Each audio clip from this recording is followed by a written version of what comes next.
I don't know what to think. Mr. Christopher from Funkatopia does this funk radio station and then gives it away for free. Worst business plan ever. What is he thinking? I don't think he's thinking at all. Michael Bland is the only one of those two that has any common sense. Just ridiculous.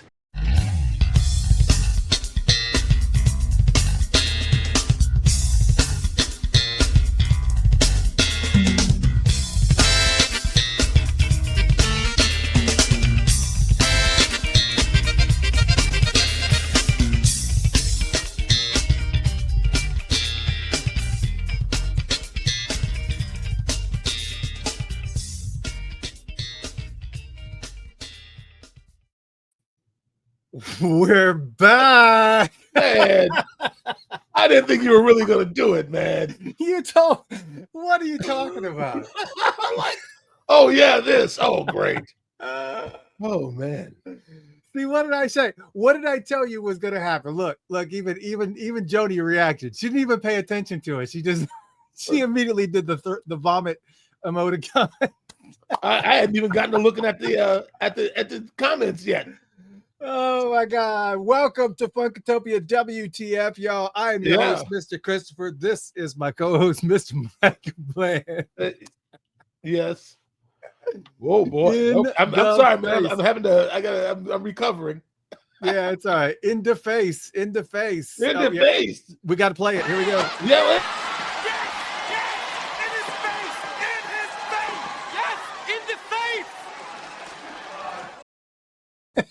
In the face, in Trump's face. Yes. Yeah. See, yeah. Let me just say, we're just having fun. That's all there is to it. All right, cool. We don't want to, No, it's all good. It's all good. We don't want the ball to land on the wrong side of the net. No, of course not. Of course not. I was playing with this AI thing.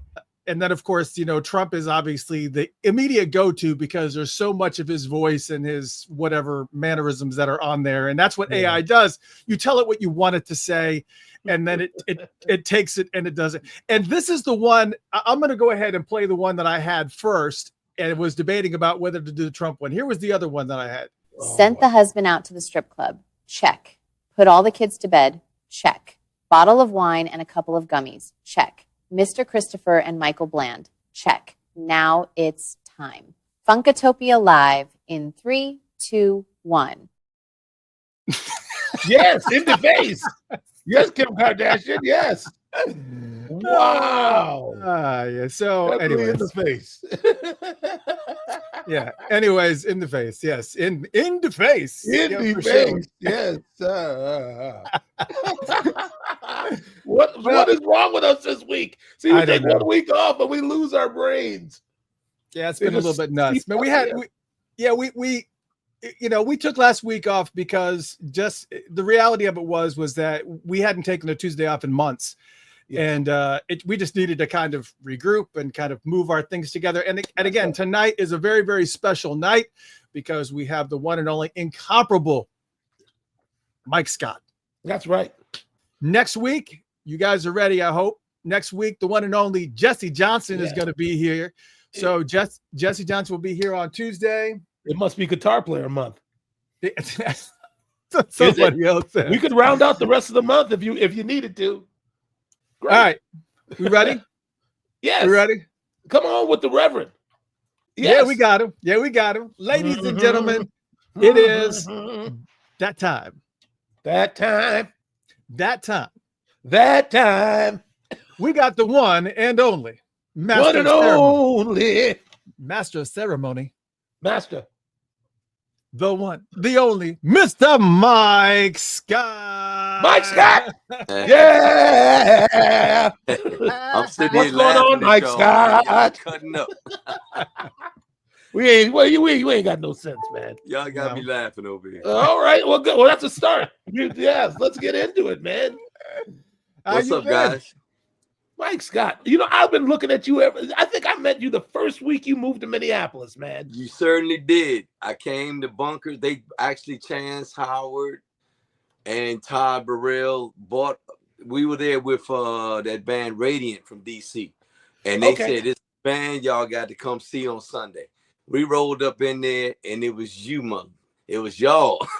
You can swear on this original, podcast. you know. Jesse swears up a storm on here, man. You can say whatever you want. Yeah. Oh, okay. Look, it was all you mugs, man. Yeah. It was Stevie Cherwin. It was. Oh boy, that was way back. Bass, Oh man. you, Franzi, Margaret. Yep. It was the whole crew. Yeah. Steve Cherwin, I said already. And so y'all, we walked in and y'all peeled my face off.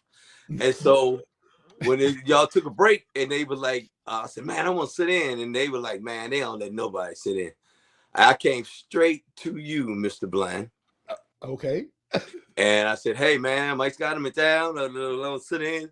And you remember what you said? Do you remember that? You probably don't, because I'm sure it's happened to me. You said, brother, if you feel that confident, come on up. If you feeling confident. You feel that confident, come on up. And Hey. man, y'all was just playing funk. So I was like, hell yeah. I Yeah, got up man. there. I think I played two songs with y'all. He was there. Franzi let me play his axe. Mhm. And y'all were just peeling faces back. So I came back off the stage, Todd and Chance, and they were like, man, how you get up there? Todd was like, how you get up there, man? I said, hey, they funking, man. That's what we do. We funk. Yes, absolutely, man. Yeah. Shelby J says it's 2 a.m. where she's at, but Shelby J wanted to give you some love. She's in the chat room here. Shelby. That's all right. What's up, girl? She calls later than anybody. She gets on here like right at her bedtime all the time. Yeah, she's Hey, over Shelby. still in Paris, I think. Still. Okay, right on. Yeah. So what was it? Was it just a jam session with you guys when you were playing at Bunkers, or was it was Dr. Mambbo's combo. It was Mambbo's combo? Yeah. Dr. Mambbo was even there. Yeah, right. On guitar. I got you. He probably got fired shortly after that. Yeah, not long after. Yeah, not long. Yes. But I mean, he was God bless Tim Emerson, man. Because he brought all them people together, because they would have never got organized without him. And when we lost him, we never did anything to compensate for his loss. So let me ask this, because I'm not, obviously being in Atlanta, I didn't get an opportunity to kind of go up to Minneapolis a whole bunch. And I don't really know the whole background story on Dr. Mambbo's combo. So there was an actual Dr. Mambbo, yes, and he's gone, but they still retained the name. What is, I mean, for a while, they thought Billy Franzi was Dr. Mambbo. Then they thought I was Dr. Mambbo. And then David Island kept saying, no, I'm Dr. What is he said? No, this is Dr. Sambo's Jambo. And then Doug said, it's Dr. Mambbo's compost. Like we were such a self deprecating group of cats. Like really, the meanness was kind of just like we tried to keep like cats who couldn't really hang like off the stage, But sometimes you got to let somebody come up, Hey, I've seen Sonny throw people off stage. Yeah. Mm-hmm. Listen, Bean and Sonny almost threw John Mayer off the stage one night. He got up there doing his best Stanley Jordan, that all the do that stuff. And Jelly Bean, I'm like, you got a dude who's 8'12" in Zubas, laughing at you in your face. And Sonny kept looking at his cable like he was going to pull it out of the amp. Wow. I mean, Chris, I came up around some raw cats, man. Yeah. We take it serious up this way, and Mike was a welcome addition. Soon as he got to town, man. Y'all had the horn heads, man. You had G Sharp. And y'all were like the baddest band I had ever seen in my life. And I was like, I got to get up here with these cats. To play something. Wow, and it is pretty much a revered group. I mean, it's still a revered group. I mean, it's just when people play, they come from miles around to see it. Holding court They come from other countries all the time. Mm-hmm. Hey, didn't y'all drop the doctor part? It's just Mambbo's combo, right? No, it was at some point we let it go and started calling it the legendary combo. But then at some point, because I think that there might have been some tax oriented. Like we need to get away from that name because there might be some taxes connected to it. We didn't want to, You know how it is. Yeah. That'll happen. So we had to pivot, and let's call it the legendary combo. But then later, after the commotion died down, I was like, "Hey, we're still Dr. Mambbo's combo. Let's bring the name back. Bring the name Come back. on now." You know? Yeah. So that's Wow. Steve Raitt out front. yeah. Woo. Bonnie Raitt's brother was an incredible man. sound guy that used to run sound at Bunkers. Yeah. Oh man. Wow. So this is when you first came into Minneapolis, and 92. Mike, 92. now you came in with Jam and Lewis. No, well, Not right. I came with a band from DC called Radiant doing the Marriott circuit. And that was the first leg of them doing the all the Marriotts in the country. Oh yeah, right on, man. And the most of the band was from DC, but there were some Minnesota natives also. Mark Stewart and Kevin Walker were from DC, along with me and the lead singer with Radiant. And we had Todd Burrell and Chance Howard. That's right. But hey, let me ask you something. Isn't Kevin's from Baltimore though, right? Yes, Kevin's from BMO. All right. Okay, because I remember him talking about Baltimore more than DC. Yeah. Well, you know, when you in the DC Metro, Virginia, Maryland, everybody's in. Yeah, it's all DC Metro. All right. But you know, the cats from Baltimore, they on a whole nother tip. They on a whole nother level. They on a whole nother level. You know, Chambers, Kevin Walker, all them cats. Great boy. Right. Yeah, Kevin had a little thing on him, man. Like, you better not try to talk to him in a dark alley somewhere. Like, he might fix you real good. You know. That's my dude. He had a little thing. No, I liked him, and he was a great player. He played the Padula, right? Yeah. He had that Padula bass. Yeah, I like how Kevin played, man. He played nice. We still had that band with Kirk Johnson, Funky Ballheads. Yes. Yeah. Right. Yeah. Mm-hmm. But it was 92 when I came in there, Chris. All right. Wow. I started. I was there with Radiant. We did the Marriott for a couple of months, and that thing fell apart for reasons I don't need to state. And the rest of the band was like, "Oh, we going back to DC." And I'm like, "Man, Combo is here, Mint Condition is here, the Sounds of Blackness is here, Jam and Lewis are here. Prince, I'm gonna get in somewhere." I'm like, I'm not going anywhere. I stayed in Minneapolis and found some little dive hotel and was burying my food in the snow. Smart. And playing with Walter Chancellor and some other people, and just working my way up the food chain in the Minneapolis circuit. It was just too much going on to leave to go back to DC, because you know, go-go music and Chuck Brown were about as far as you could get in the. Not knocking DC Metro, I'm just saying. Yeah, come on, man. I wanted to expand beyond that. Come on, Rare Essence. Come on. Run, Joe. Come on, Chuck. Run, Joe. Chuck Brown made the blueprint. Yes. EU. Trouble Funk. Yes. Nobody's going to put down Chocolate City here. No. Not going to happen. Chuck was the originator. So I started in the Minneapolis in 92, started jumping in with any band I could. Matter of fact, Fine Line, Michael, you remember, was still jumping off. Yeah. Fine Line was still popular. And then at Bunkers, there was also the Stud Brothers, besides the combo. I think y'all were pulling in the biggest door at that time. Probably. And when Dave went out with Janet, Stud Brothers started auditioning for a guitar player. Oh, that's right. Dave Berry was playing with Dave Berry went with Janet. And then I got that Stud Brothers gig, and Mick and them introduced me as the integrator. Yes. But that fortunately opened up a bunch of other doors, including a lot of help from J.D. Steele with the Steels, because he was playing at Fine Line a lot, so I would sit in with him. And then also I got with Wayne McFarland and Ipso Facto. Yes. So it's like every couple of months I saw you with somebody else. I remember that, man. Dude, I was trying to work my way through the ranks. Whoever, and then I got with Bobby Van Dale, and he had that Thursday thing at Bunkers with the TC Jammers, right? TC Jammers. Yes. And then I started playing with Sounds of Blackness. I remember that too. Me to, they were being produced by Jam and Lewis at the time. So yeah, one thing led to another. I got to be the house session guy at Flight. Yeah, man. And then I got that call to come and play with Prince one Wednesday. Kirk Johnson called me and said, man, can you want to come and jam with Prince tonight?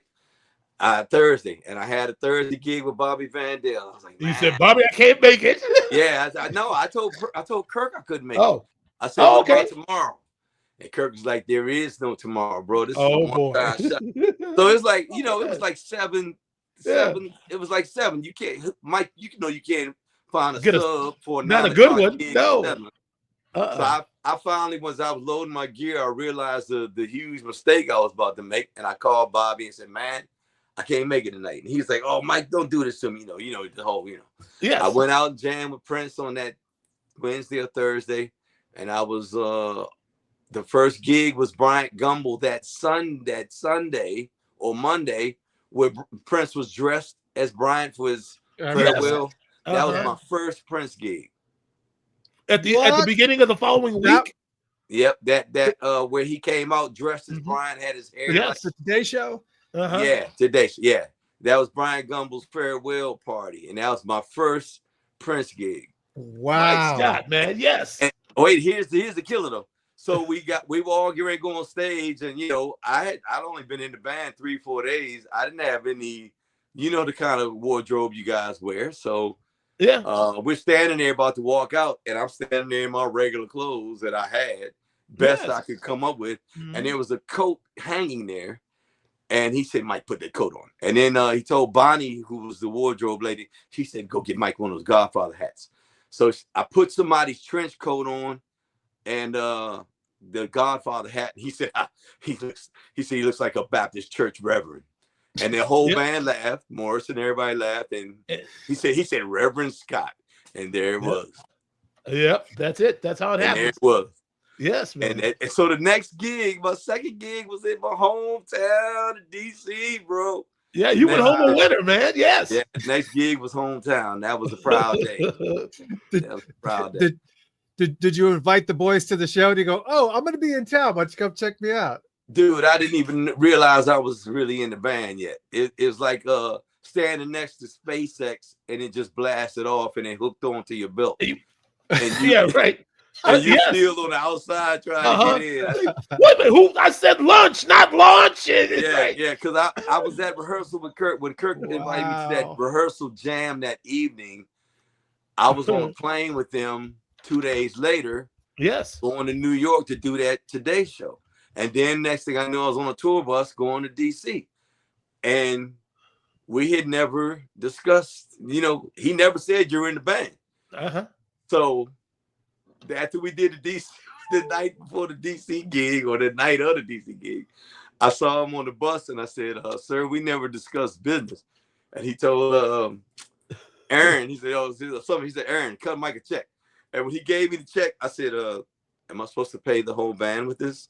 And boy, he almost fell out his chair laughing. He said, Aaron, he just asked me, is he supposed to pay the band? Because I had never made that much money. I really thought I was supposed to pay the band. I thought he gave me the money to split it with Kirk and Morris. Yeah. Wow. Because he never said you're in the band. We never discussed it. So so the rest is the history, But that's what I learned about. That's what I really learned from hanging around Prince. Like, don't wait. Make up your mind what you want to do and get to it, Like, he didn't even stop to discuss whether you were the ramifications of being a member. He's like, you funky, no problems, you're in. He didn't need to talk about it. Yeah. Well, how did Prince hear about you? I mean, obviously this call didn't come out of nowhere. He must have been doing some type of research. How did he know about you? Well, you know what? I can't testify to that as a fact, but Michael will also tell you he would pop through bunkers at any point. They clear that corner out over there, Michael, and the buzz will be that Prince is on his way in. And he did pop through a couple of the Stud Brothers nights when I was playing with the Stud Brothers. And so, but all I know is Kirk called me and said, "Hey man, you want to come jam with Prince tonight?" And Cat Dyson and Rhonda Smith were in the band at the time. Kirk was on. and Morris on keys.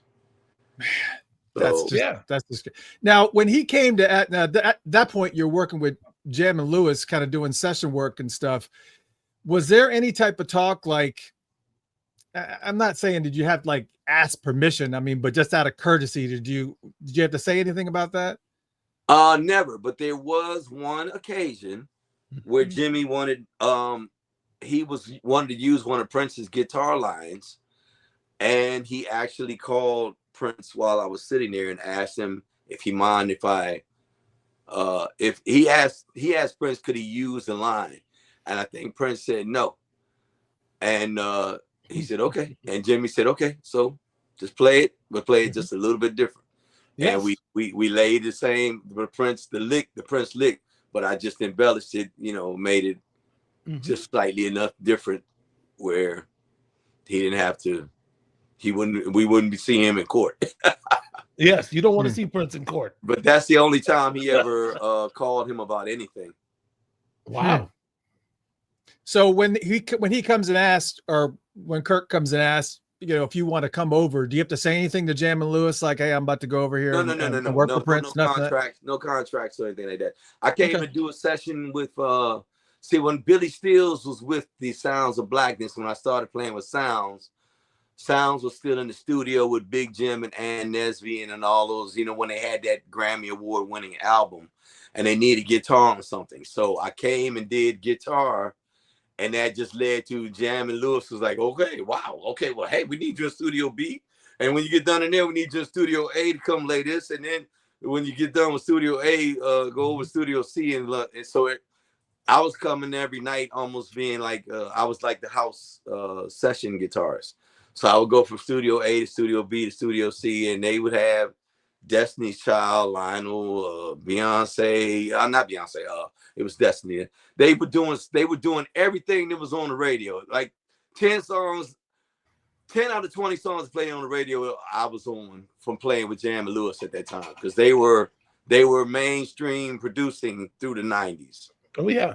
Oh yeah. So I was just jumping from studio to studio. Jimmy would call me or Terry would call me and be like, can you come in after your gig tonight and lay something? And then whatever I came to record, I'd end up doing at least 2 or 3 other sessions while I was there. So it was just, it was a blessing from God. The timing it was all meant to be. The whole, the DC band, they buried leaving with Janet, the audition with the Stud Brothers, coming up, Michael in the combo, playing with the Steels, playing with Sounds of Blackness, playing with Ipso Facto. It all led to the top of the heap, which was eventually getting the Prince. And Kirk and I had a couple of bands. He had the Kaj. The Kaj Orchestra with Kathleen. Exactly. The first time I think I actually saw you at Paisley, you were rehearsing with them, like on the sound stage maybe, or in Studio C. Yeah, you guys were in C. Even before the Prince thing, Levi was doing something with Mavis Staples, and he had me play guitar on that, and we were doing that at Paisley. But Prince and I never really encountered until that night when Kirk invited me out. That was the only time that we got to play together. Oh, he did play at I was playing with Kaj at Glam Slam one time, and he came over and asked me could he play, and he came out at the end of the set, Mike. He took my guitar and threw it in the air, and it was rock and roll as a bitch. And he took a solo, and he took my guitar off and flung it with the volume wide open, and I had my back to the audience, and I just saw everybody's face.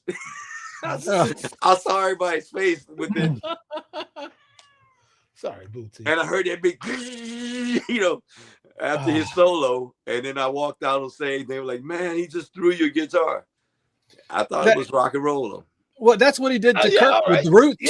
With the Roots, he did the same thing. He threw his guitar, and that was like a really. It was a vintage, rare guitar, but mine was an Epiphone and didn't have a freaking scratch. Kirk called me and said, "Hey, a man will know if you need to replace your guitar or repair it. It didn't have a scratch on it." But everybody in the audience was doing Macaulay Culkin. Oh man! Wow, man, that's Yeah. crazy. That's hilarious. Now wait a minute. Well, so you can answer the question for me because I thought you played the wah wah guitar on 18 and over. That ain't you? Yes, that's me. Okay, man. Well then, well, wait a minute. When did that happen? That was 96. 96 or 97. No, it couldn't have been. 18, that was a remix of Comp, 18 and older. Well, I'm trying to tell you, I didn't get in with NPG to 96. Well, here one of us has got early onset. What hey, what's it say on the I know one of y'all can pull it up. Come came out in 1993. No, I'm talking about 18 and over. Yeah, Okay. 18 and over happened in hold on, I'm pulling it up. I'm pulling it up now. Yeah, I'm trying to remember the exact date because 96 or 97. yeah, because that was that actually didn't drop until Crystal Ball, which was 98, but it was recorded. But it was recorded. I was trying to look. Sometimes they put the recording dates on here. They don't have any recording dates. Yeah. All right, it's me. Oh no! What? No! Hold on now. They did some tracking for that song in 1994. And also there was a Madhouse version that did in 95. But this song is 18 and over. It's been around since 94. Okay. That's what but I it didn't thought. release until 98. Okay, so if it released in 98, he must have just added that guitar because Hans Buff did the session. And it was 97, or I know like I said, I didn't come on board to 96. And okay, but I saw you. When was that? I saw you playing with a band at the Hyatt Regency Center. Yeah, we were doing a tribute to you guys. That was with Kirk. Yes, and me and Morris and Tommy and Sonny came because it was like the Black Music Awards or something. Well, let me tell you what happened because I see you don't remember. All right. Kaj opened and we played a song, and then they started giving y'all some awards or something. And Sonny asked me to go to the bar with him. And I kept saying, man, I got to get back. He said, oh, man, you got 2-3 beers later. I came back in and I had missed damn near the whole set. I had to run up on stage and they had about another minute left because Kirk had put together this amazing MPG medley tribute to you guys. Okay. I missed the whole damn thing sitting at the bar with Sonny. Well, who was playing guitar there? Was anybody Nobody. Nobody at all. With Sonny. All right. You know, I don't remember because you know what? The thing that happened that night that messed me up for the rest of my life was watching Alexander O'Neal.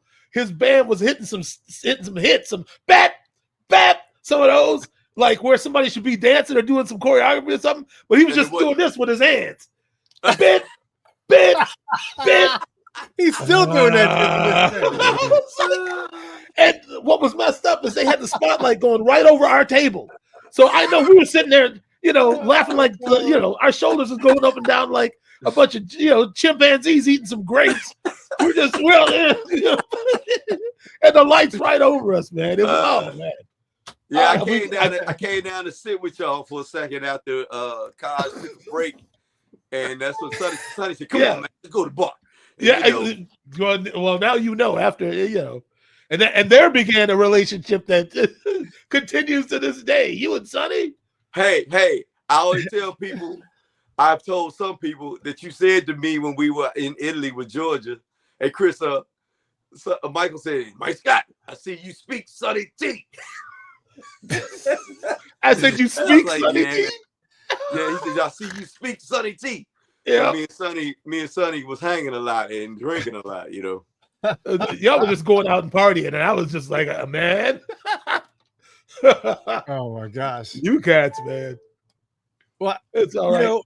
You know, there's been you've done a lot of touring when you look at it. I mean, not just only with Prince, but I mean, I think about all the people that you've been in cahoots with, Justin Timberlake and Rihanna and Alicia Keys and Timberland and all that.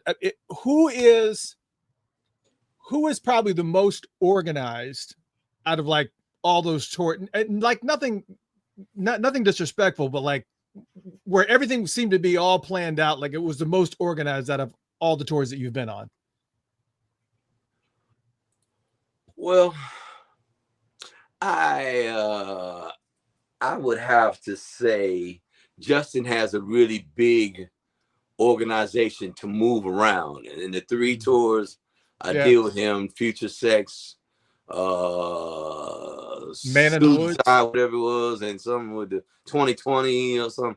They were huge, massive, like 40 tour buses and 37 semi trucks, and they were huge, massive world tours, and it always moved along, and like they would be 2-year tours. So as far as organization, I'd have to give it to Timberlake and his crew that handled everything. His tours always, everything seemed, that's a lot. It's like herding cattle. Michael can attest that. I'm sure, Chris, you know what I'm saying. Just wrangling a band for a rehearsal is like herding cattle. There's always one that won't come in, and you got to go get them and reel them in. And then when you go get that one, 2 or 3 other ones have vanished. So keeping a big tour like that in order is not an easy task. So I would have to say Timberlake had it. His crew, his people that were keeping the shoes tied were doing a great job. Yeah, and you look around, and Mike Scott and Sonny T are at the bar. Yeah, exactly. Exactly. That's all right. Exactly. Kirk was so hot with Kirk was, because we worked really hard on that medley he put together in honor of you guys. It was a nice medley, but if it's Prince music, what's the main instrument you need? You need guitar. Yeah. So I really, I fucked the pooch on that, and I kept telling Sonny, I gotta get back. He's like, oh man, they be all right. No, give us a couple more. Give us a couple more. Yeah, right. Yeah, you got a little time. Let's have one you more. You got a little time. Yeah. Look, me and Sonny have sat in airports and going to Italy, and he'd be like, "Oh man, we have one more bit." And they're like, Mike Scott, Sonny T, the plane doors about the plane is about to leave without you. Doors closing. Mike Scott, Sonny T. We sitting at the bar having one more. Oh my That's God. All right. Sonny is a blast to tour with, man. Hey, Sonny, God only made one. But you gotta keep your eye on, as you found out, you gotta keep your eye on the clock. Yeah. Hey, but don't matter, because Sonny T gonna be the baddest motherfucker every day. He gonna come, he gonna bring it late, on time, whatever. That's right. He gonna bring it. Stop that plane. Stop that plane.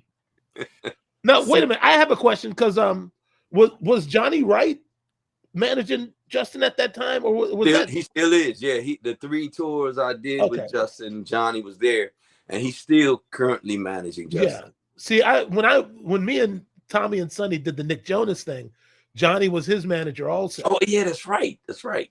And it was bringing in like what's her name? I can't remember the girl's name, but all these different artists from Hollywood Records and so on and so forth.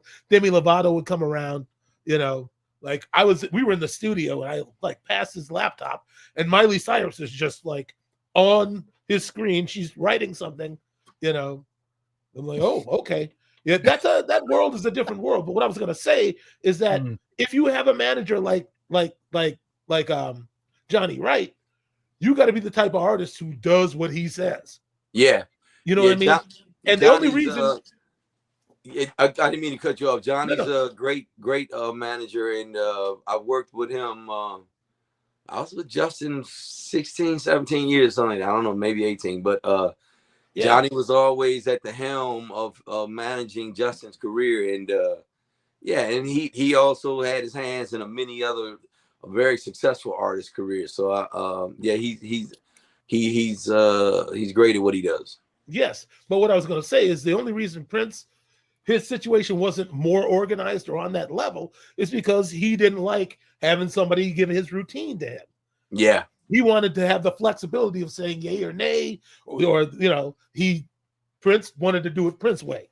Yeah. He didn't really want to do it anybody else's way. Yeah. And that would be the only reason I could see that things were perhaps less efficient. I mean, we made it through, but Prince, working for Prince, it's like you're constantly getting thrown, debris and whatever, you got the ball, run with it. Everything's so kind of spontaneous and sort of, you can't relax in an environment like that. No, you can't relax. But the thing that I walked away, Michael, and I know that you and the rest of the cats will agree with me. We all walked away. We came in as these great musicians, and we left as amazing musicians because our ass cheeks were so tight, right. And because you knew if you made a mistake, you'd get that you just got fined $1,000, and so yes, it pushed you to be the best musician you could be. Yes, but then you find you get into other environments where people don't have the same discipline, and then it's like, wow, okay, I'm overqualified for this. It tests your patience. I'll be honest about this right now because it's all over, and I love the dude. I went on tour with Maxwell. He was so nice to me, man. I mean, I really had those people really gave me a lot of respect, and it was, that tour was flawless. Went off without a hitch. Alan Leeds was the tour manager, so I was around some familiar faces and whatnot. But yeah, I mean, what I found, that was the most time I ever spent in LA working with those people who were out there. Okay. And the work ethic is different. It's different. And I don't know if that's because there's always the beach or there's always, you know what I mean? It's like, it's a different attitude. I don't know what it's like where you're from, but the fact that you fit in here tells me that the East Coast is the same way. Like you gotta do it, man. You gotta be on it. You gotta be kind of not self-promoting, but you have to stay active in there's got to be stuff for you to do to stay engaged in your craft. Yeah. And in LA, it's like, it ain't really like that. It ain't like that. It's a little more laid back. And I'm like, we had 3.5 weeks to put the show together and get out on the road. And during the first week of rehearsal, I saw some people had come to be like 8 o'clock, and I see them like visibly looking at their watch, like, "Hey, man, you gonna call it?" Like, I got, I got somewhere to be. And I'm like, man, I would have never looked at my watch in front of Prince. Wow, yeah. You know what I mean? Yeah. Like, because it ain't about that, man. No, it ain't about that. Not it's to us. It's about getting it done. It's about getting the work done. You stay until it's right. You don't stay until, oh, my girl's gonna be mad because your girl should already understand what you're doing. Yeah. And its place in your life and her place. So either you have not communicated correctly, or you just. I definitely get you though on that work ethic. It's definitely different. It's different, and I agree with you. Cats in if I could say this without getting ridiculed, cats in Minneapolis, they do bring it, man. Y'all had a whole different mentality when I came there in the 90s, and it was the pace and the work ethic and the music. And I think it was just a blessing for me because the timing for me, I came with what I had and poured it into a cup with what y'all had, and it got me where I am today. And I think that's what even got me to the top of the food chain, which was Prince, is because I tried to combine the two elements. I combined what I had and what I learned from cats playing with cats like you and Sonny and Wayne and just Doug and all these funky Stevie Children. All them cats were just on a Franzi, man. Oh my God. Franzi's one of the baddest freaking guitar players I've ever heard in my life.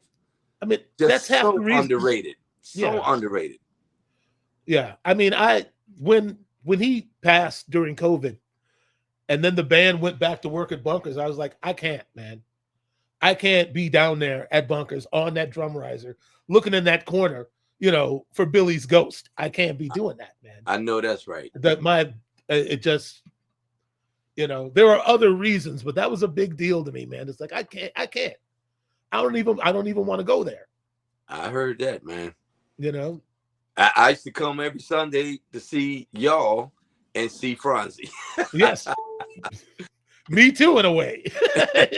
I was coming to see Billy. But the thing is that Billy and I were more than just like friends on the stage. Like we go to the movies, man. We go get lunch. We, you know, for some reason, I mean, he was 20 years older than me, but there was a space that we could occupy and share and communicate, man. Yeah. That was not just music, but I mean, some would argue that music is life, but is, you know, we had a connection that was not based on whether we were working together or not. So right. It was more than just a dude that I saw once a week. Like, this is somebody who spoke life into me and I spoke life into them. And we had a real, you know, I mean, he had a huge heart. He loved a lot of people. Yeah. But I'm saying I loved him, you know. I love That's him. cool. That's cool. Man. Sorry, we drifted off into that tangent. No, this is right, what man. it's all about. This is what it's all about. This is our show. This is what we do. We are music heads first. And it's all about just reliving these moments and just making sure that they're captured and documented. And, yeah, I mean, not only that, Prince loved Billy. Billy was the only musician I never saw Prince actually correct. And I knew Billy was playing the wrong stuff. And Prince, that's all right, Billy. And he started laughing. That's all right. He said, you and Billy world. That's all right. Dude, did you ever go see him at McKenzie's doing that organ drum thing he was doing? Oh, yeah, man. I started that gig with those dudes, and I was like, I can't hang. I don't play straight ahead. They're like, you'll be fine. Just play some time back there. And then there was a week I couldn't make it. And I said, I'm going to be out of town. They said, it's all right, man. We'll call Eric. They called Eric Gravatt. I don't know if either of you guys know who Eric Gravatt is, but I know the name. He was one of the baddest drummers of all time, and he was working at Stillwater Prison. I don't think he was a guard, but he worked at the prison doing something. And he had retired from music, and that gig brought him back. You know. Wow. And I said, listen, Eric can have I don't want that gig. I said, put Eric on it so I can come down and watch. So that's what happened. I would go there every week and watch Eric that was yes. I was like, and Franzi would be playing some shit that I have never, ever heard anybody play. He's doing like 2-part harmonies on guitar and he's singing some dissonant third harmony. I was like, what the fuck are you doing? How are you doing that? Yes, I remember he used to do that from time to time. But I mean, it just I mean, the thing is, his dude was George Benson. Like Billy was really into George because George he could play bop, but Billy said, but he's funky. He could play funky. You know, he's like, nobody else really plays funky like that. He really was into, and I was on a session with George Benson at Studio B in Paisley in 1995, and I saw Billy walk in with his 335 to get it autographed. You know, and Benson stopped. I was out on the drums, you know, out in the performance area, but I could see what was going on in the control room. And Billy walked in there, and George, hey, how you doing? Oh yeah, I haven't seen. Oh man, you got one of. You know, he was like playing it, and Billy is just, you know, did we lose Mike? Okay, we got you back. Okay, anyway, sorry. But here's what's funny is later on that week, I saw Prince do the same thing. He walked in there with his Gibson guitar, and the same thing happened. Only he looked out in the room where I was at. He didn't know I was on the session, and Prince he ice grilled me, man, like. You in here cutting with George Benson? Man. I'm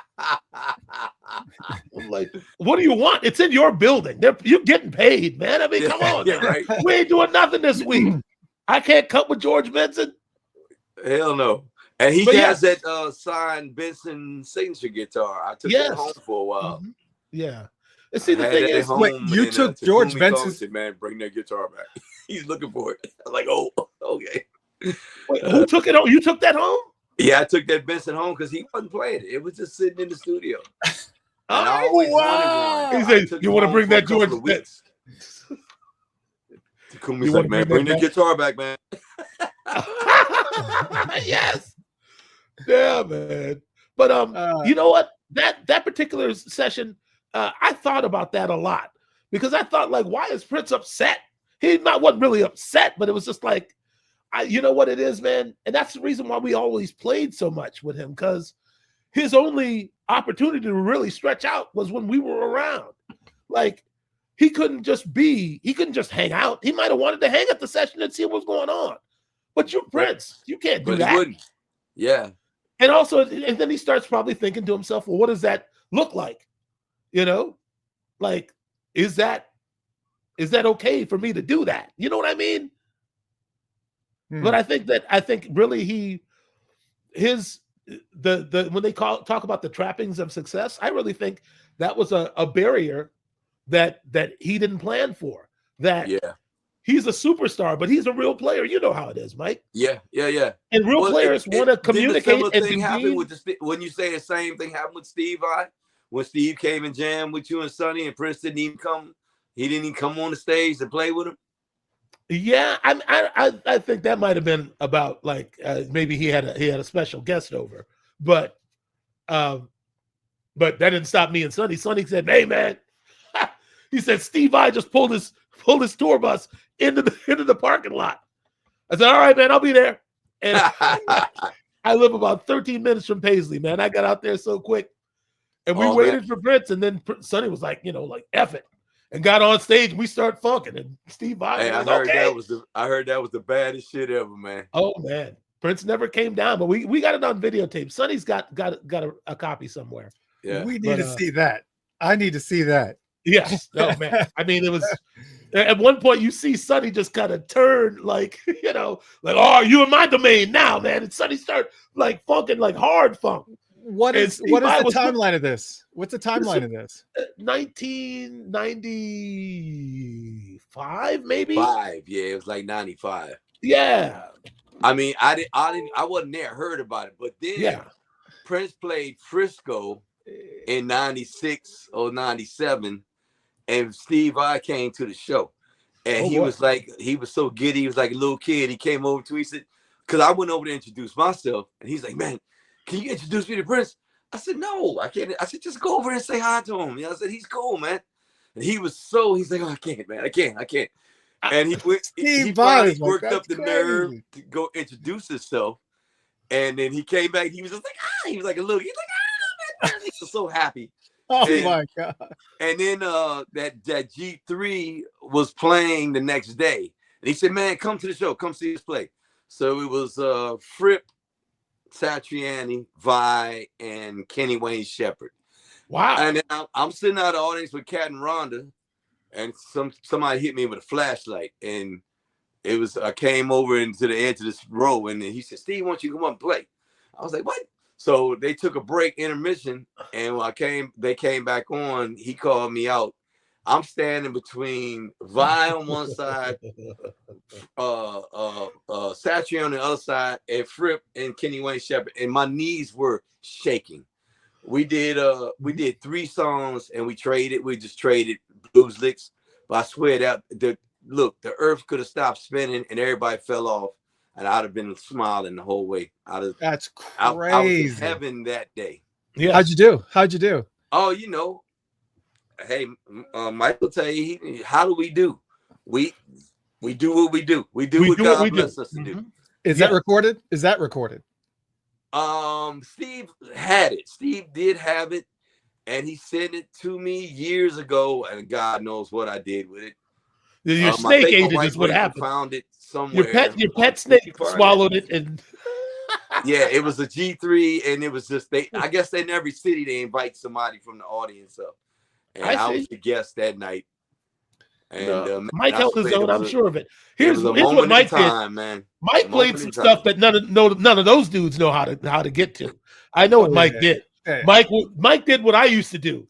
You get a bunch of these chopped dudes coming at you, and I come in with the funk. I'm like, okay, man, I'm that's nice and everything, all that trickery and whatnot. But if you don't have And to accent what Mike just said, when everybody going that one lane, you go ahead step in that other lane do that other thing. Ain't no need you doing the same thing they doing to try to do it better. You just go ahead and do that other thing that they're not doing. Yep. that'll still get you that trophy at the end of Apollo. Yeah. I Were mean, you- Old heads to know that. Yeah, and I You can see still that win too, at because Apollo. I could see that because each one of you, the first time I saw Steve Vai, he was playing with David Lee Roth. I think it was a Skyscraper tour. That was the first time I had even heard of him. Yeah. And then, yeah, but he has that very technical rock feel. You got Kenny Wayne Shepherd, who is always going to have that Southern fried thing. So yeah, I could see everybody kind of sticking in their lane and doing their thing. And yeah, Fripp was doing his thing. He had a lot of delay and stuff. And Satch, Satch is a beast in his own right. He did what he did. But I was only there for Steve Vai, man. That Passion and Warfare album was absolutely out. Oh man. Yeah. And his set we should have him on the show. Dude, he note for note did every goddamn solo on that record. And it was amazing. Man. Well, and the reason why I was asking the timeline, it was because obviously that's a very rock heavy scenario. And arguably one of Prince's rockier releases came shortly after that in the form of Chaos and Disorder. Well, yes. Could that have been like maybe a little bit of a spark? Maybe it's like he's kind of watching you guys kind of rock out, do your thing. And I mean, that timeline is pretty close. Yeah, it might have been the two things actually might have coincided a bit, because when we recorded the song Chaos and Disorder, it was just, I think it was just me and Sonny and Prince. We had, I mean, I think even the original, we re-recorded Endorphin Machine for the Gold Experience, and we re-recorded Shush also. But those songs had sort of surfaced and had been around for a hot minute before they actually got officially released. I guess that would have been kind of around the time. Yeah, I suppose, but I'm not sure. I mean, well, the reason why I say that, the other parallel is that the rock part that you guys were doing was you and Sonny and Vi, and it's you and Sonny and Prince. It's like there's a couple of different parallels that are happening there. But okay, you're kind of saying that the power trio thing that Michael and Sonny and Prince had may have been, the idea may have been inspired by what he did with. That's what you're asking about. No, the power trio, the new power trio started in late '93. Okay, there you go. Yeah. And it was just Tommy and Morris both went out of town for Christmas, and me and Sonny didn't. And Prince got bored after about 2 or 3 days, and finally got the nerve up to call me and say, "Are you bored?" I said, "Yeah, I could do something, man. I'm not really doing much." He said, will you call Sonny and see if you guys can't come out to Paisley? That's literally how it happened. Well, Prince is. He said, he's like, illegally, I got to give you the holiday off, but I could direct the band with a turkey drumstick in my hand. Who's in? And no, Prince. I'm sorry, man. I got to go to my wife's parents' house for Thanksgiving. He'd rather play. Yeah.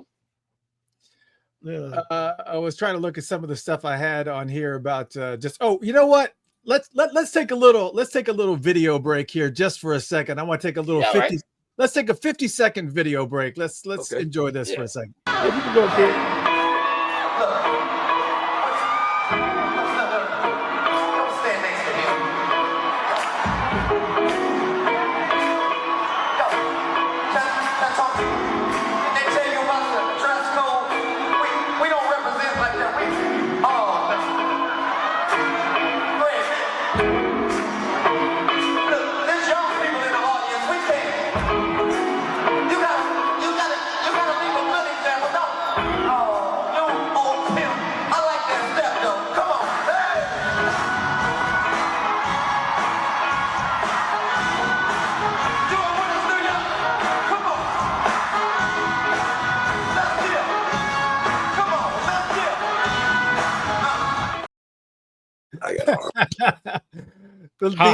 the old pimp video. Oh,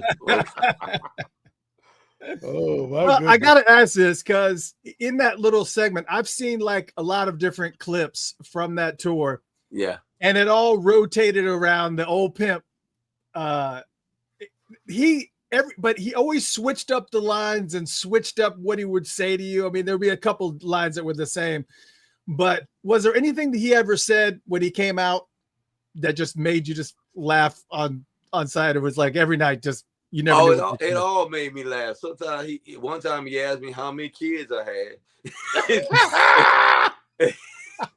And Did you then stop he and start had, counting the them? wardrobe lady, he would always have her put these crazy socks on me with the stocking ankle holder thing. Yeah, the old man. He got to where he would pull my pants leg up to And show show him that the I had that suspenders? old 1940s, 1930s sock holder. Yeah. And some kind of crazy colorful sock. You know, it got a little like they one of them, he said, what gang you with? And he said, Cool in the Gang. Cool in the gang. What gang you with, son? He said, Cool in the Gang. Yep. Yeah, so he would make me laugh with that crap all the time. Man, that's just, it's got to be so much fun. And I know that he went to you with a lot of different, he went with a lot of different artists depending on what he needed. I mean, I know he went with you when he needed a certain sound on the drums, but Mike, what do you think the sound was that he was? Obviously, everybody can see just that clean funk in the pocket. But when you look at some of the songs that he's featured you on, like, La La La Means I Love You, 18 and Over, The War, Beautiful Strange. I mean, there's like certain things that, why do you think he kept calling you? I mean, obviously you're a talented musician, but what was that thing that he needed, that you think he needed from you? That's an interesting question. Well, Prince would always tell me a lot. He'd say, I play guitar, Right. Yeah. Mike, I play guitar. Like, I don't need you. but he did one time, he got me with a trick question. He said, man, I got this song and I took a distortion solo on it. It's a ballad. And he said, I'm going to take another solo. He said, well, should I do a clean or distortion solo? I said, since you already took distortion solo, take a clean solo, maybe. He said, yeah, exactly. He said, so don't never take a distortion solo behind me when I take a distortion solo. He said, when I step on the pedal, you stay clean. Yeah. Okay.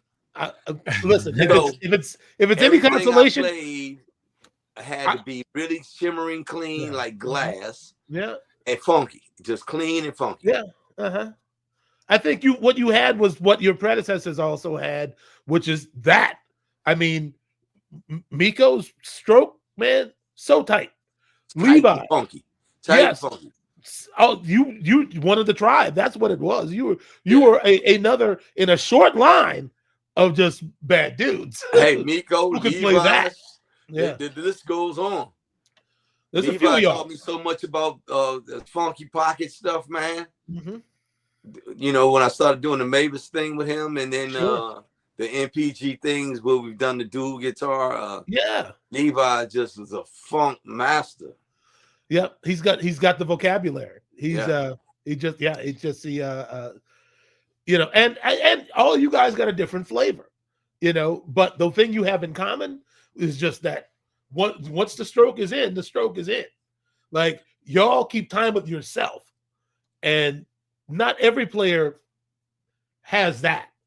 You know what I mean? Well, the most important thing, Chris, to answer your question you asked is I think what gave me success with Prince is that if he gave me a part, he would always tell us, play your part, don't play a note extra. And if he did want an extra note or more, if he'd say, Mike, do some of those things you do, I would add in, but I would always make sure I played that part. And if him and I were playing together, when he put that guitar down, he wanted to hear that funk as if he was still playing. So if you understood that, it made our communication musically easy. Yeah. As Michael knows, Prince is one of the funkiest cats in the world. He's like one of the 5 funkiest dudes in the world on guitar. 1 of 5. If he put that guitar down and there's another guitar player, that funk best to continue. That dead monkey stank better still be illuminating in the room. And that's why. Even though he's not holding that guitar. That's right. And that's why I always say anybody who hung had to be bad. You know what I Every mean? last It's like week. if you got to actually stick around for a couple years, you on a different level. You know? Yeah, I've It's- heard about that too. That hesitancy too that you're talking about, as far as him putting down the guitar and you being able to understand what he's doing and to kind of, in a little bit of a way, read his mind and not be hesitant. Because I've heard plenty of recordings of rehearsal sessions where somebody was supposed to sing a part and didn't. They backed away, or they kind of backed away, and he's like, you got to commit. You, when it happens, commit, be in it, and be ready to go. And that video was a perfect example of that. When everything stopped except for you, and you having to sit and play just in this arena, and it's just you. There's nobody else playing. That takes that's courage, man. That takes a lot. And you're in it too, and dancing and doing everything else. I mean, that's but talent not only that, you keep in time with yourself. You got to ignore the audience clapping all messed up. You got to ignore You all know, of that. you can't listen On too the hard to white what people- Prince is saying. He's touching you, and you can't let. You gotta focus and Mm-hmm. and you gotta, like he used to always say, and I still tell some of these young cats, when you're playing with a band, stay in your lane, play your part. Yes. Do not deviate from your part. Because That's right. he used to always tell us, just play the part. And he said, when I play it back for y'all, you can see how funky it is. Don't care how boring. If your part is just doom boom, doom doom doom. That's right. Doom doom. When you hear it with the band, it's funky as hell. That's and right. if you add one or two many notes, it's just you taking away from the funk. You just gotta stay in your lane and play the part. And that clip you just played, that's all it required, was me to play that part and keep the time. Well, yeah, pretty much. If Country or Chank didn't play it, I mean, that James Brown band, that like the legendary group with what's his name, Chank Kellum, like Chank and Country, the two guitar players, one of them, and the other two. Yep. And they stayed. They didn't do any. They stayed right where they were at, no matter what happened. Yep. Yes. That's the blueprint for it, really. That's the blueprint for it. I heard a quote from you, Mike, in Guitar Player magazine, and you were talking about solos or something, and Prince said something to the effect of, "Man, all those notes don't mean nothing because it doesn't translate into arenas. You can play 100 notes, and I can play one high note, and everybody will be screaming, and nobody will remember what you even did." That's what he said. He said he would kick my ass. He said, "I'll kick your ass holding a high note." And when I first got in the band, I came from, we in high school, we listened to Return to Forever, and we listened to Schofield and Mike Stern and Scott Henderson. We listened to all of that fusion stuff. So playing all that intricate, theory, really intelligent playing is what I bought in when I got with Prince. But he taught me that in arena, that stuff doesn't translate. He said most times, he's like, all those fast licks, by the time it reaches the audience, it just sounds like just a mess. So he said, watch me do a high note, and I'm gonna have them screaming, and I'm gonna high note fall to my knees, and they all gonna lose their minds. And I learned that watching him do that. And that's what he said to me one day. He said, "Man, you're playing all those fast licks, and I'll kick your ass holding one high note. I'll hold one note, kick your ass." Yes, and but it's absolutely true. And I learned that from him. But that was only because it was him. That's right. Not everybody's going to do that. Yeah. He could do that on his stage with his music. He hit that one high note and do that thing. And he'd hold that high note, and you could just see the audience just want to faint. Yeah, no, he could make them melt. It's his court. It's a home court. You got the advantage. Home court. Yep, it's his court. So I did say that, and I think Guitar Player wrote it wrong, and we had to correct it, because I think they wrote it in the article. They said Prince said he'd kick your ass if you play too many notes. I had to call my guy back and hey, bro. Jude I said, Jude, that's not what I said. I said he said he could kick my ass with one note. He didn't say you play all those notes again, I'll kick your ass. That's not what he said. So they had to recant and reprint that. Well, that's all right. There you go. As long as they fixed it. And just to kind of let folks know, I see all your questions. I've been starring them. So matter of fact, if you want to get to we're an hour in, let's get to it, man. Yeah, that's good. Dan Gilliam said, what song is that? I think he's referring to when we were talking about Jam and Lewis, and we were talking about how he contacted Prince to ask if they could use the guitar part. Oh, you remember what song that was? What song was it? Jeez. You know what? I really don't remember, but it had a classic Prince lick in it from one of his hits. And Jimmy wanted to use the actual Prince lick. I think he had already sampled it or something. But when they asked Prince, could they use it? And he said no. He just had me replay it and change a couple of notes. Mm-hmm. And I really have to sleep on that to try to remember what it was. Because I ain't want to get in no trouble, but you know. No. He explained. He said, "Hey, man, you're not playing it exactly like Prince played it. You're playing. You're altering it, so it's not. It should be fine." This is not a question. It's actually a statement from The Real Russell. Says, I have a Mike Scott story. It was a Jam of the Year tour in 97 and an after show at Club Dinosaurs in Laurel, Maryland, right after the Baltimore show. I gave my music demo to Mike Scott to give to Prince, but Mike instantly stated, Prince ain't going to take a demo, but I'll kick it to Jam and Lewis. I just wanted to say I was very appreciative of him being so cool for even speaking with me about it. Thanks, Mike Scott, for being the cool dude you are. Oh, I appreciate that, man. I do remember that. I remember that night. I remember talking to you about that instance. Yeah. But yeah. You know, it's interesting, and Michael can co-sign on this.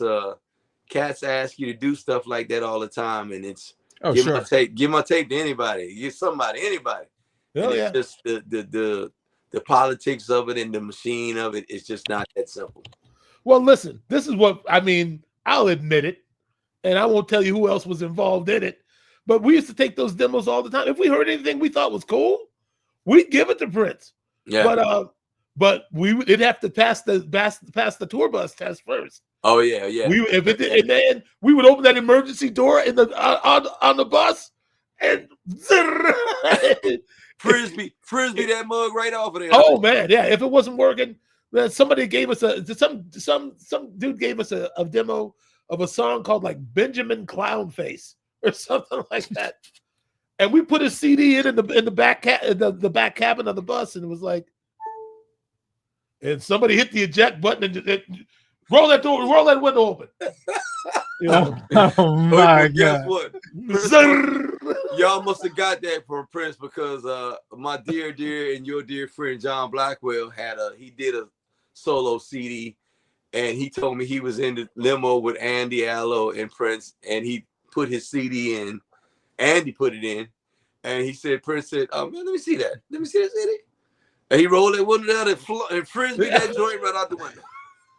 John, oh my God! And John's little heart was just broken, you know. But you know that was the thing. Yeah. So Chris, to answer your question, to answer that guy's question, I didn't know Prince well enough to say, hey, take a listen to this. You know, I was a little too new to do that. He would have probably just hurled it out the window without even, he probably wouldn't even take it. I used to bring him guitars that people would bring, like they'd be outside, be like, I made this guitar for Prince. Can you give it to him? And I'd look at it and I'd be like, oh, this is awesome. So yeah, I'll take it into him. I would bring it in there and he'd be like, man, get that out of here. He said, don't you take it. He said, I don't even want to see it. He said, I don't even want it. He said, just take it, throw it in the trash or give it back. And he said, don't you keep it either. Don't you keep it either. I don't want to see it again. Like, okay. So I couldn't only imagine trying to give him some music from someone. I wasn't there yet. Listen, Prince was so peculiar, man. In the way he could be like a butthole, you know. Mhm. And like I saw Peter Gabriel sitting outside of his dressing room at Wembley What? Arena. Peter Gabriel sitting there. The same night Paul McCartney was there, Kate Bush, George Michael was in the front row that night. What? I see Peter Gabriel sitting on a chair outside Prince's dressing room. I pass him. Hey, man, great to meet you. I mean, I'm a real fan of your work, so on and so forth. I head to the dressing room. I come back. Peter Gabriel is still sitting there. I go out into the house to, you like to talk to the fans before the show and whatnot. I come back and he's finally gone, right? Like he's not sitting out there anymore. So I figured him and Prince probably talked. So I get called into Prince's dressing room for something. He wanted to change something. And I asked him after he told me, Prince has got his curling iron out. He's sitting in front of all that makeup set up, and he says, tonight when I do this, instead of doing this, do that. I said, okay. I said, did you talk to Peter Gabriel? He started laughing. And then he said, about what?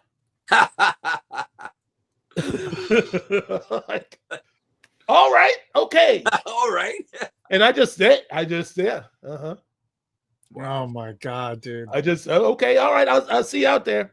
Yeah. Yeah. Like, So I yeah, guess it's, giving them an unsigned artist music. It just Christy just depended on what night. Michael would co-sign on that too. You could talk to Prince about something one night and it's cool, and then 2 nights later he cursed you out about it. Yeah, I don't want to talk about that. Yeah. Why are you I bringing that remember up? I were at Tower Records one time, and Jimi Hendrix, they had a new Jimi Hendrix release. He's like, Mike, let's get the CD and listen to it in the limo. We got it, popped it in the limo, and then another album came out later, and I got it. I said, hey, Prince, here's a new CD, another release by Hendrix. He said, Hendrix is a junkie. I don't listen to Hendrix. And I was like, wait, okay, all right. Right, exactly. Listen to Hendrix. Yes. I was like, we were just listening to Hendrix, right? Yeah. Look at Mr. Christopher perplexed. Well, bring that other twin back. Right. So here's the thing: is that I feel some sort of way about the Peter Gabriel shading. First off, because I love Peter Gabriel. He's a mastermind. But the other part, other part of that, I do the dichotomy of how he's one way one time, and I mean, he did it all through his music. The internet is dead. Oh, let me start MPG Music Club. Let me, it's like, I get it. I get it. It's just, I mean, actually, I don't get it, but it's a classic Gemini trait, and I hope that I don't start a firestorm with that. But no, you won't. Not here. They're called twins for a reason. Yes. Mm-hmm. Mm-hmm. Yeah, yes. right. That's why. I would fold my arms and just sit behind the drums and wait for him to come into rehearsal. I didn't know who was going to show up. You didn't know who was going to show up. That's right. And I try to explain that to people. I'm like, you're talking about somebody who, I mean, if I'm going to be honest about it, I think most musicians that I know are on the spectrum. You know what I mean? Yeah. Like we all got little ways and whatnot, Yeah. Mike, there's somebody else that you've Mike Scott, there's somebody else that you worked with that's a little bit like that. What about this show that you were on, P. Diddy's Star Maker? Oh, I didn't know you were on that. Yeah. Whoa. What was that? Let's go ahead and talk a little bit about what you may have seen here in the makings. What was your involvement in Star Maker and working with P. Diddy? I was working with I was with the band that was backing the artists.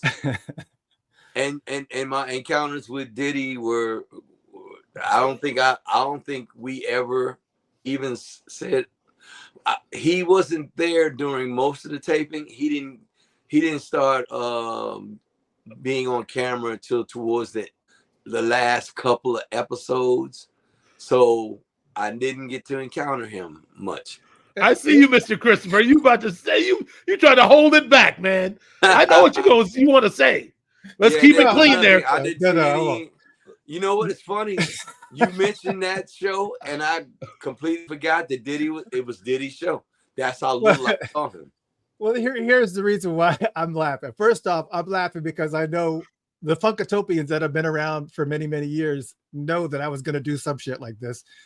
But the second part of this is that his show, P. Diddy's Star Maker, is on a couple of your bios, Mike. And I was wondering online, and I was wondering, have you considered maybe moving it off? Wow. and then filling it with something else? Wow. You know what? You just mentioning that Star Maker, my management's over here saying duly noted. Management/wife. Now that you mentioned it, because you know what, that period, I completely forgot about it, and he was hardly ever there. And hey, note to management, and management is over there doing thumbs up. It'll be gone tomorrow. Maybe gone later tonight. This is what it means to be somebody like us, though. We've lived lifetime after lifetime. Yeah, like absolutely. We've given our lives to this thing, and there's so much that we've done. People are always bringing up stuff to me. I don't remember a lot. Don't remember, yeah, because you're so busy being in the moment and being expressive. It's like the rest of it, Yeah, it's like I hardly ever listen to records that I played on, because all I'll do is criticize my own playing. Right. And another thing that you should know about me and Mike Scott is that we're both Pisces also. And my wife, Rachel. Yes. So we feel a certain kind of way about each other. A certain energy. Hand gestures. Yeah, so and you're right about that. I'm the same way, Mike. I don't even think I watched that Star Maker anything. I completely forgot about that, man. And and we lived a million lives and done a million things. People have asked me, they're like, man, you remember that time you played 1980, 98, you played it? I'm like, nope. I don't remember. I said, I just go wherever the tour bus is pointing, and I get off the bus, go in the hotel, get back in the bus, go to the gig, get back on the bus, go to the next city. And it's just, you go do the job. I don't know where we were last night. I'm just here to get this job done as best I can. The object is to get home in one piece with your check. That's it. No, I didn't go to the toilet paper holder museum in your town. I didn't even realize. Hey, listen, Nick Jonas tried to get me to go to the White House, and I said, bro, I'm taking my day off proper. In your room. Yes. Ordering room service. I don't sightsee. I'll tell you what I did do, though. I went to lunch with Jeff Lee Johnson while I was in Philly. I did do that one time. Both of you have worked with him. Jeff Lee, God rest his soul, man. Yeah, man. Yeah. Bad dude. Yeah, but more than that, Michael, you have called me 2 or 3 times to do a sub gig for Jeff, and I was like, I'm wearing flip flops. Jeff is wearing cowboy boots. I understand. Not only has big shoes to fill. He's an alien. He's an alien. He was an alien. Flip-flop, bro. And he did a certain thing that he did. Yeah. But I mean, all I was looking for is solid communication. And you and I, we hear music the same kind of way. Yeah. I mean, even in the way you speak about it, I say the same thing. I was talking to another guitar player somewhat recently about that. Another disciplinarian who was like, don't add nothing. Play what it is, man. Them extra little chinks and whatnot. You know how, it gets good to cats and they want to just add a little. It's like, don't do that. No, play it for what it is, man. Oh, yeah, because, man, the worst example I have is I played with this guitar player who shall remain nameless. And the part was like, a fat skin, and he was doing that skin. I'm like, when you're playing with a drummer and a band, you don't need to do all that extra, all that extra rhythm. Yeah. All that. That's too much time spent. That's time spent alone practicing. That's somebody who spends too much time alone practicing. Yeah, and they don't know how to adjust when it comes time to play with a rhythm section. Yeah, it's always less. It's less than you think. Yeah. Man, we let's grab a couple more questions. Okay. Greg Brown. Oh, okay. He asked, "Is that Sonny that plays the two notes in the Undertaker?" Yes, that's Sonny going doo doo.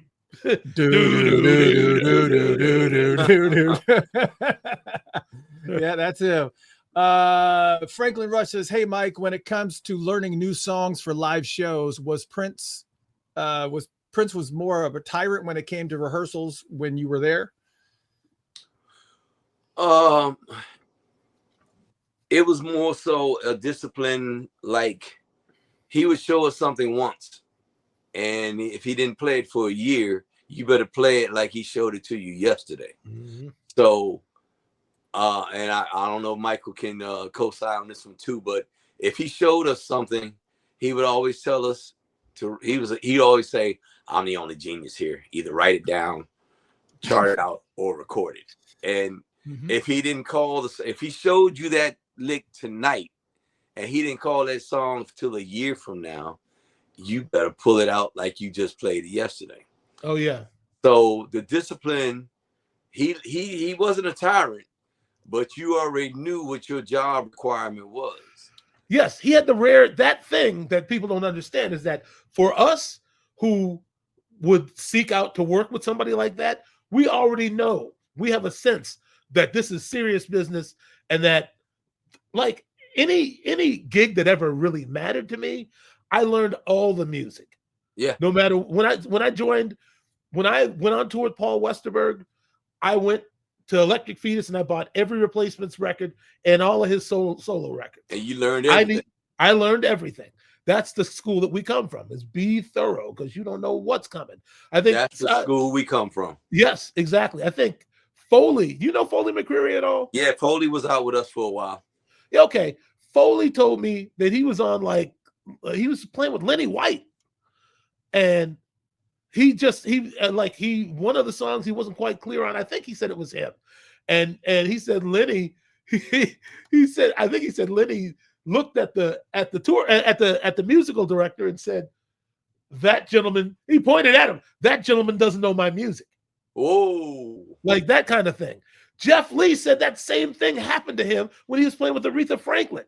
He said the MD told him to play some other stuff on, like, Chain of Fools, and he was like, "No, man, it goes like this." And the dude was like, "Man, just follow my lead." And, he talked Jeff Lee into a situation where Aretha was like, "This gentleman doesn't know my material. What is wow. this?" And he said, "Man, I didn't even say nothing. I just started packing my guitar." And this dude's over here like, "Wait a minute, man. Wait a minute." He said, "No, you wait a minute, man. I know how this music goes. Don't be telling me nothing like that, man." It's serious business to us, man. It is serious business. Even when Michael has invited me to do gigs with him, like y'all did Brothers, that time that you had me come out, I just went on and learned everything. I didn't want Michael to have to tell me anything. And I think the only thing you had to say to me was we were doing Bambi or something, and Prince used to do this obscure harmony, and you told me to not do that harmony. Other than that, I didn't need you to say. I didn't want you to have to say anything to me about. And that's why I call you, Mike. When I call you, like, I need somebody who's going to come and be ready. And and you ended up, fortunately or unfortunately, you had to use a lot of that you learned just to keep the gig moving. I remember that. But you know what? It's been helpful, Mike. It's been helpful, and Chris has been helpful. The ethic, the work ethic that Prince held us to, it still carries on in any band we play. My wife, I'll be doing a gig with some band at some dive club, and I'm sitting up at 2 a.m. still working on the material, and my wife's like, "Wow, you got it. You got that material. Go to bed." Yeah. I'm still trying to make sure I have it 110% perfect. Yeah, it's your life, man. That's the school we come from. Yes. It's just amazing to me. I keep on looking over, like, a lot of your discography and some of the things that you've sat in on, and it's just, I mean, it's truly is an honor to have you on here, man, because and you're still going at it. You've doing something right now with Liv Warfield, aren't you? Or is that? Oh done? yeah. Liv has a power band with me and Sonny, Brandon Commodore, and Tommy Barbarella, and it's called Wow. We call it, and it's Live Warfield and Wow, and it's and we're just letting it, like I describe it as pouring some water on a flat table, and it goes wherever it goes. Because Mike, Sonny gonna do what he do. Yeah. Tommy gonna do what he do, and Brandon is from that same school you from. Oh yeah. And Liv and me, and when it comes together, it's like pouring some water on the table. It just becomes some living, rolling across the table thing. And wherever it goes, that's where we all go. Yeah, man. So yeah, you've seen some of that stuff, Chris? Oh yeah, absolutely. Yeah, I have. Me too. And there was something else that I stumbled upon that I never heard of. And this is probably going to freak some people out because I don't think you can get this album anymore. It's a guy by the name of Seven, and he's got an album called Home. Oh, and I never heard of this. I had never heard of this, but I happened to, I'll let you guys, you folks in the chat room, I'll let you absorb that album cover for a second, because I'm going to take it down and I want to share who is on this friggin' album, which I've never heard of this. This is on Discogs. I'll try to make it as big as I can, but it has got so many people on this album, including yourself, but Rasan Patterson's on vocals, on Keith Crouch is on here. You're on here. Matt Fink is on this album. Jubu, Eric Leeds. Yeah. I mean, it's just insane. I've never even heard of this guy at all. Can you tell me about this album? I ordered it, by the way. James Poyser, he's from The Roots. Right? Yeah. Yeah. He was an artist I got introduced to by the management I was with at that time. And he was out of, I want to say Holland. No. Where's Chris Rudiman from? Chris is from, anyway, from Switzerland. That's where he's from. Yeah. A producer in Switzerland was managing this guy. And that producer was also a promoter who used to bring the sounds of blackness to Switzerland. And so that's how I got hooked up with Seven. He's a great singer, great songwriter.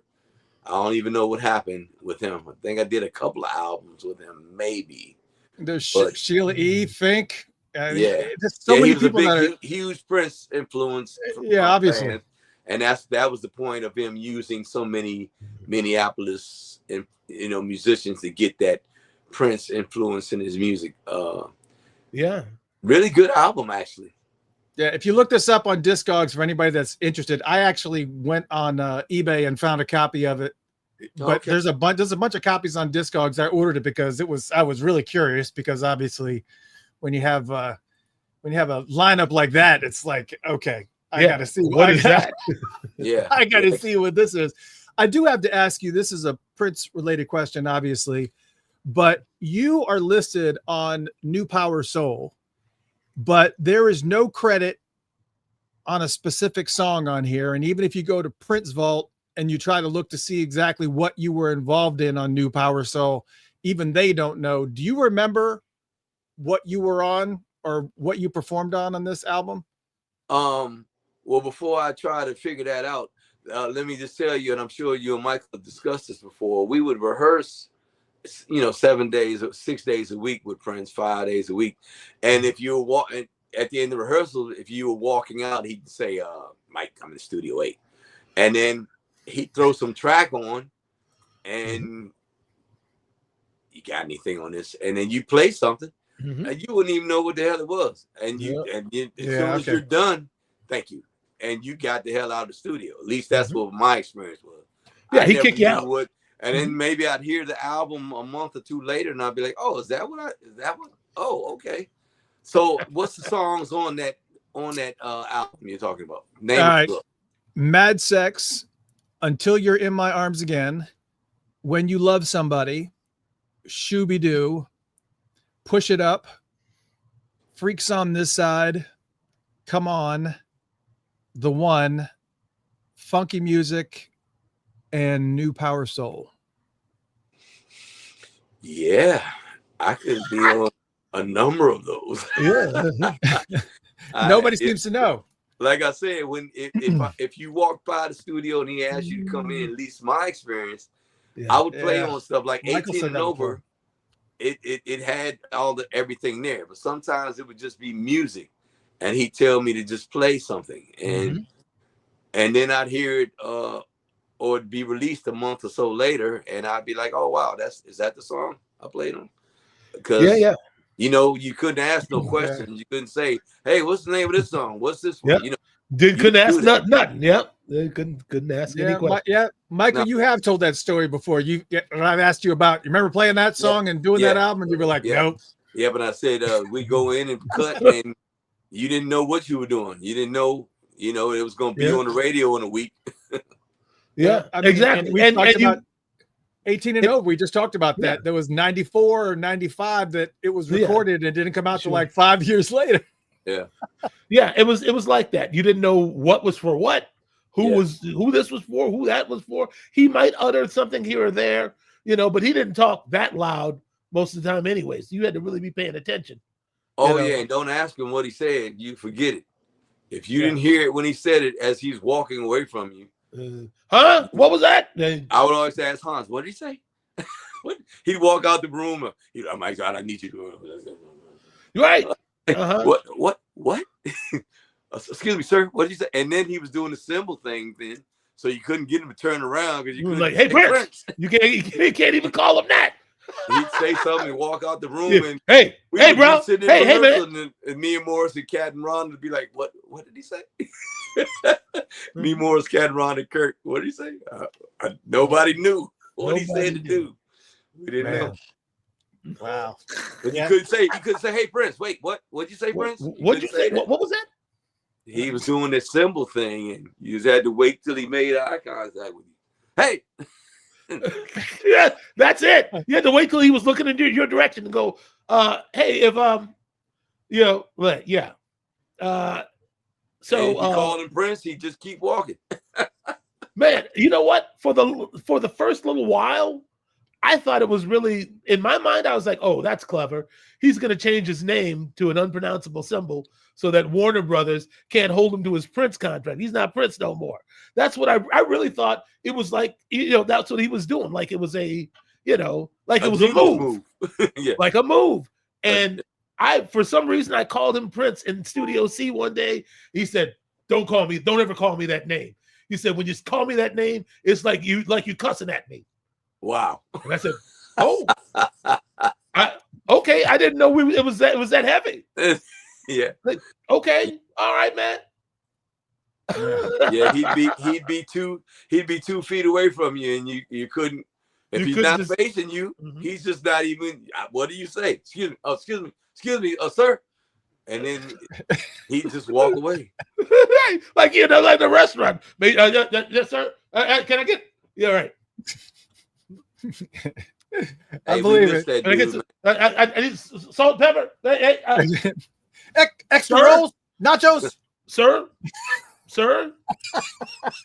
And you know what though, Chris? With all of that, we all agree we missed that dude. He left us way too soon, man. Oh, absolutely. That's without question.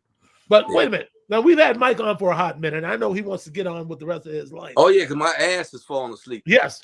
But I do want to touch one subject before you go, because the people have long debated whether or not Paisley Park was bugged, like whether the phones were bugged, whether any of those rooms, like did Prince. Now I'm setting you up because you're the only person I know who actually heard evidence. Like you actually heard, like me and Sonny and Morris, like didn't you tell me that Prince had some of that? Had some of the recordings? What, was y'all talking? Oh, yeah. No, it wasn't me telling you that. Okay. I wouldn't doubt because I didn't know, man. We went, I was at Paisley doing something with Morris earlier this year or last year, and we were in the front room. And Morris said, man, Mike, open that door right there. And I opened the door, and there's a little room right over top of the entrance of the front door. I never, ever knew that was there. Yeah. Did you know about that little room? No, I've known for a while that there are private passages. There's like, isn't there a shot? Isn't there like somebody took a photo of him up in the catwalk? Like, well, no, it was like up in that first foyer area when you first walk in. If you look up, there's like, and he's like up there in something. I can't remember. Yeah, what there's a little something he had built where he could stand in the lobby, but you would not know he was up there. It was a little door, looked like a closet door. Yeah. When you open it, it had a little balcony, and he could just stand right over top of the lobby and hear and see anything going on there, unbeknownst to whoever was down there. I think he also had a passageway into Studio A. I think he was able to do that in Studio A also. Wow. Like, so what's that door that's Studio A? What's that door that's on the upper wall? Right, exactly. Yeah, yeah, it's just a door now. It's just sitting there on the wall.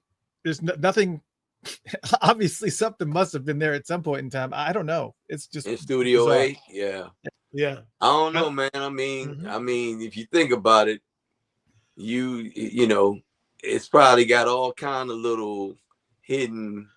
Man, things. I could have sworn it was you. You said he had a tape, and we were just like on him like white on rice, and he was laughing at it. I thought that was you, Mike Scott. Maybe it wasn't you. No. Like, it was one day where he just like pissed everybody off, and we were somewhere. We were just running him down. Maybe not. Okay, Mike, it's all right. Yeah, there was so many instances with that cat, man. You just never know, man. I got you. He used to always say things and surprise you with things, and you would wonder how. Because one time we were at rehearsal, and he said, Mike, you must have eaten a bunch of peanuts last night because your belly's all big. And I did. I had eaten. I went home and bought some Southern. You know, in the South they do boiled peanuts. Yeah, and it's not a thing they do in Minneapolis. So I had somebody send me some from Florida or something, and I ate boiled peanuts all night, and they make your belly big. And I was like, how would he have known I went home and ate boiled peanuts? I mean, no, there wouldn't have been no possible way he would have known. How could he have known that? That's no idea. All right. Well, just know that I'm here in the ATL, so if you ever need any boiled peanuts, just let me know. I can be your hookup. What, hey, bro? You know I live in Douglasville, right? No, I didn't. Well, when you call me, it says it's coming from Minneapolis. Oh, that's because I have kept my Minneapolis phone number, my Minneapolis license plate. I love Minneapolis. I still consider myself to be a resident of Minneapolis. Yes, sir. You always welcome here. Yes, but I'm in Gwinnett. They forced me to take my plates off, but yeah, me and my wife and my daughter live in Douglasville. Oh, okay. Yeah, I'm in Gwinnett County. I mean, we're neighbors. Yeah, I guess so. So you don't need me to send you boiled peanuts, then. Man, look, I play at Rendezvous on Thursdays. It's a hookah bar in Mableton with this drummer Justice Michael, who's Sonny Emery's nephew. Okay, you know, I bet he can play. Yeah. We in there every Thursday, man, and we blowing the doors out of that joint, man. I've been to a lot of shows in Mableton. All the good shows happen in Mableton. I have to go down that area to see any good shows. I'm playing the Rendezvous on Thursday with the band. A great keyboard player, great bass player, great vocalist, and Justice Michael on drums. And if you running around Thursday, stop through Rendezvous. Text me the address. I may drop in if I got to double check. We got school started now, so who knows what my daughter's doing. No, that's true. So before you go, I got a couple quick questions. Mm-hmm. First off, what do you do? Are you doing any production right now? Because I seem to recall that you had a company called, was it Face Down Productions? Is that what it was called? Face Value Productions.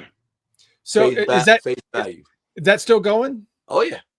Nice. I'm over working on an artist from Ethiopia right now, laying some tracks for this guy, and still work with a lot of cats doing full production, guitar tracks, bass tracks, keyboard, whatever the track needs, and everybody's open to suggesting this.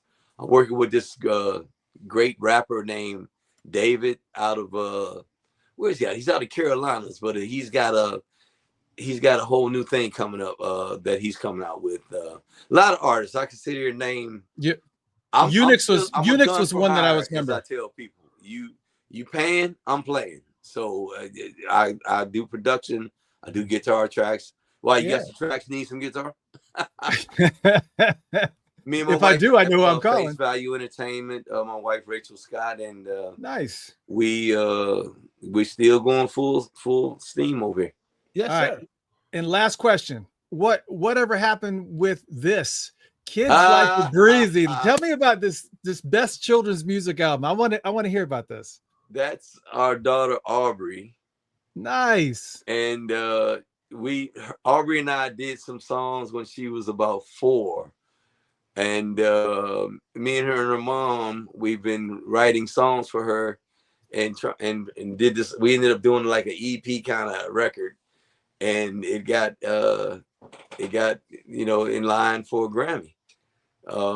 We tried to distribute it ourselves, and it made a little traction, made some noise.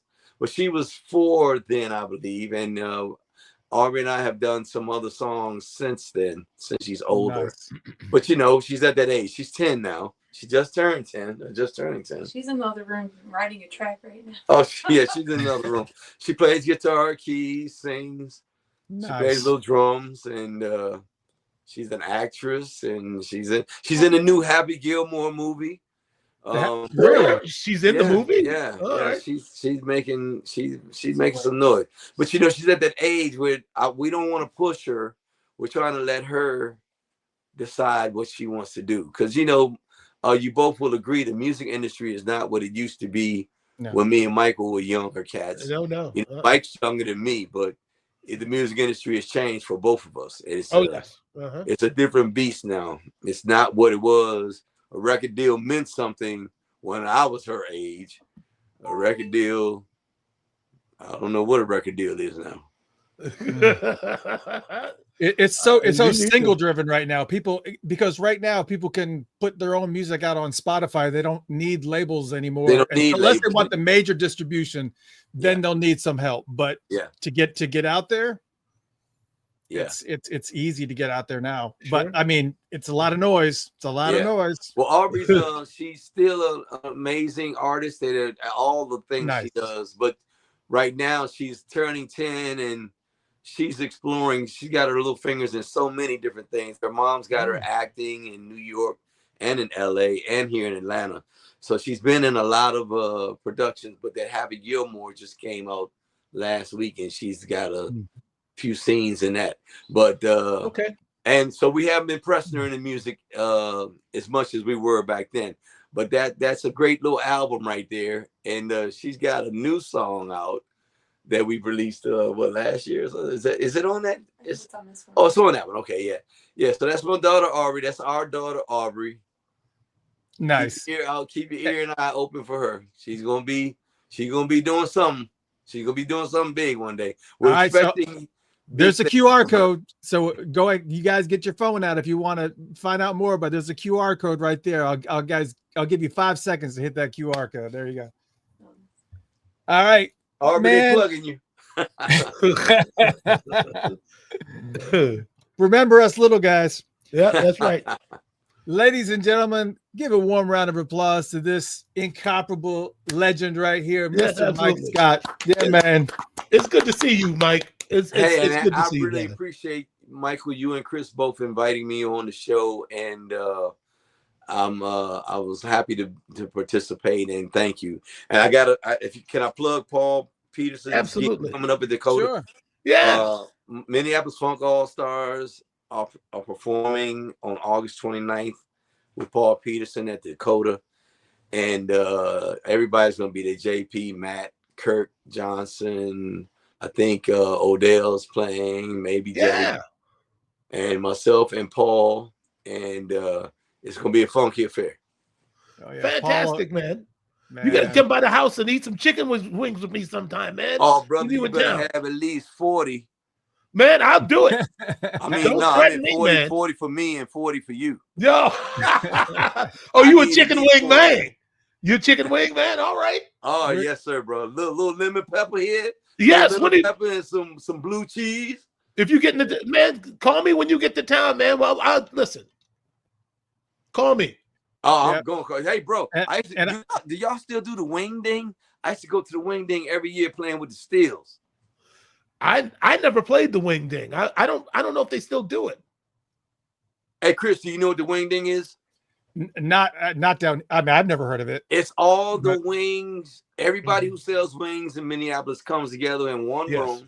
The Steels will perform, and you could go around and sample all the wings. Yeah. I don't know if they're still doing it. Bro, look, I used to bring a brand new trash bag and some Ziplocs, and I would go to every place to sample some wings and fill those I'd do Ziploc that too. bags. That's awesome, man. Absolutely. Ain't no absolutely. shame in my ghetto. For real, Hey, Mike. baby, Let me bring know when you touch down, I man. will, Michael I would Bland, love I to will. eat with you, man, and just talk about the things we can't discuss on public, space and whatnot, man. There we go. Yeah. For sure. We got a You lot of count catching on it, up to bro. do, brother. Yes. See, Michael, you're gonna have to be jealous of me because I'm in driving distance to this man. So Well, okay. Well, bring him if you're going. Take him I'm some less than wings. an hour Yeah. away from him. Bring him some chicken wings, man. Hey, Some guys, buckhead wings. Buckhead it's wings. good talking to you both, and all you Funkatopia fans. Thank Yes. you for tuning in, and keep on listening. All right. Absolutely, Yeah, man. man. Appreciate you, Mike. God bless All you, right, man. guys. Appreciate you, brother. Later, man. Thanks, Love Mike. y'all. See you soon, brother. Later. All right, that was the one and only Mike Oh, Scott. man. I love that dude. Ladies and gentlemen, thank you guys so much for hanging out. I hope you had a good time. We will see you next week. I'm Mr. Christopher. This is Mr. Michael Bland, and we will see you next week, y'all. That's right. That's right. Next week. Can't wait. See ya.